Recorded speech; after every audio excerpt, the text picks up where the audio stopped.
Good Friday morning, everyone. Made it to the end of another week, and with the end of another week comes another edition of Pass Rush Friday. And do I even have to say it? Do I even have to go into the numbers this week?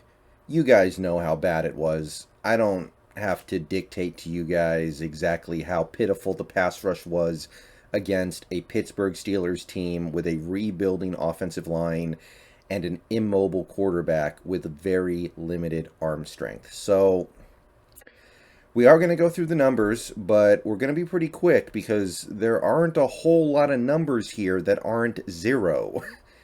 It's bleak. It's really bleak. For the second week in a row, this pass rush looked like one of the worst in the league. And through the first 6 weeks of the season, I think you could argue that this Seahawks pass rush is the worst in the league. Not only is our pressure rate low, but we don't even get sacks on a high percentage of our pressures. A lot of our pressures are empty, meaningless pressures that still result in big plays for the offense. So you did it again. You did it again, Pete. You built the pass rush that may very well be the worst in the entire NFL. 2 years in a row, you managed to put it together. I don't know how you do it. But let's take a look at the specific numbers here, starting with the defensive ends. According to PFR, we had two defensive ends generate a pressure against the Steelers. Carlos Dunlap had one. Benson Mayowa had one. That's it. Alton Robinson only played one snap. Kerry Hyder, he did recover a fumble. I don't think Kerry Hyder played poorly or anything, but not generating pressure. And Rasheem Green, nada. And Rasheem Green's actually playing a massive number of snaps, so that's really not okay for him to be struggling to this degree. So that's two total pressures from the entire defensive end crew outside of Darrell Taylor, who we'll talk about a little later, as we always do. But yeah, that's a foundation for a really bad day for your pass rush. Defensive tackle, not a whole heck of a lot better. The only pressure that came from defensive tackles in this game was one from Poona Ford. One. Al Woods, nothing. Collier was inactive. Brian Monet, nothing. Kemdichi, he did bat down a pass, but no pressures. So you're looking at a defensive line that, outside of Darrell Taylor, had 3 QB pressures total. I was expecting 3 QB pressures from a couple of our individual players in this game. This seemed like a great opportunity to get some of these guys going, and nothing. Okay, so now we go over to linebacker, and once again, our number hunt is going to be pretty short here because only one guy did anything. Bobby Wagner, no pressures. Jordan Brooks, no pressures. Darrell Taylor. We'll talk more about him a little later because he's obviously his status for Monday night against the Saints is in question, and his miracle recovery from that very scary injury is exactly what we needed right now in this very trying time to be a Seahawks fan.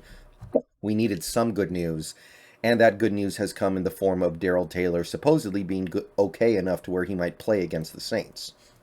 He had 2 QB pressures against the Steelers, and that was with him missing the end of the game. And had he played at the end of the game, you very reasonably could have seen him continue to rush Roethlisberger on passing downs, and he may well have come up with another one. But hey, right now on this team, 2 pressures in a game looks like a Derek Thomas 7-sack game. It's you may be the shortest small person, but the tallest small person, but that still means something. Barton, Belor, Radigan, nada. I think Barton played 2 snaps, and that's it for this crew. So for linebacker, that's it. Cornerback, nothing. I don't want to spend too much time on this because I don't really... It doesn't bother me that our cornerbacks aren't getting pressure because they don't blitz that often. But one thing we did in the preseason that seemed to have some success is we sent those blitzes with the nickel cornerback and the middle linebacker blowing in on the quarterback. That's how we got the defensive touchdown against the Chargers.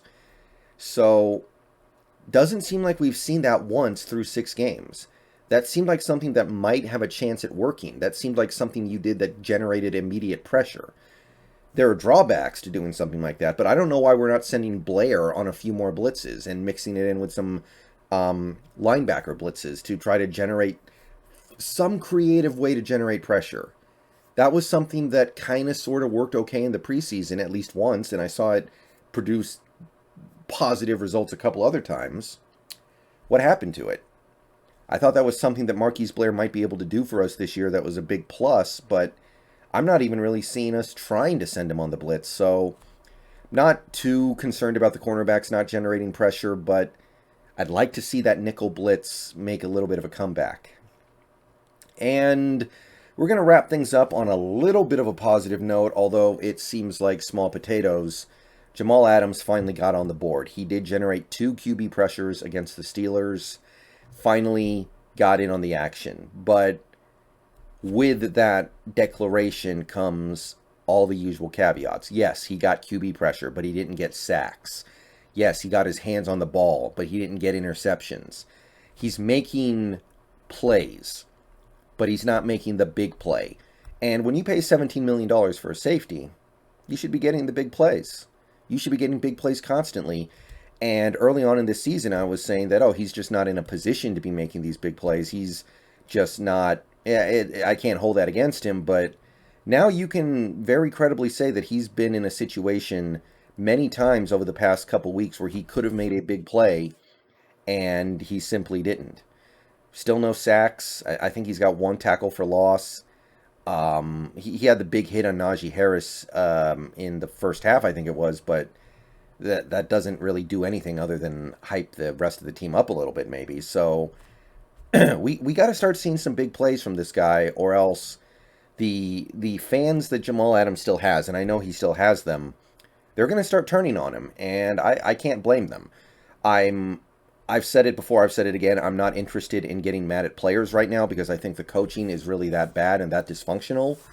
But you can definitely make an argument that Jamal, he just simply needs to make some of those big plays that actually can flip a game, because that was supposed to be what we were getting when we traded for him. But 2 pressures, nevertheless, against Pittsburgh. Hey, I'll take it. It's better than 0. And that gets us to 7 on the game. 7 QB pressures.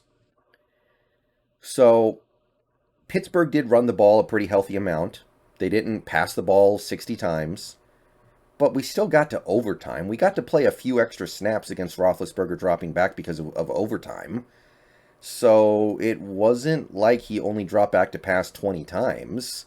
There were opportunities there, and he's pitching a tent back there and sitting back and eating his sandwich, and it's if you can't get pressure against a team like the Steelers, and don't tell me Roethlisberger was just getting the ball out of his hands immediately every time, because that definitely didn't happen, then I don't know who you can do it against. I don't.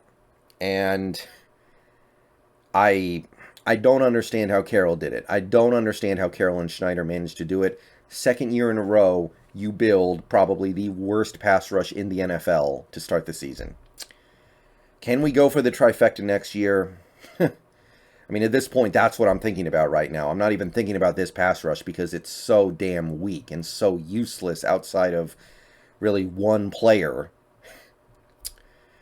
I don't know, guys. This is the thing that depresses me more than anything else with this team, I think. Except for maybe the Wilson injury, because that's just sad. This pass rush was supposed to be good. At least last year's pass rush, it wasn't surprising. This shocks me. I don't understand how this happened, but that's the bet we made. All right, see you guys later. Go Hawks.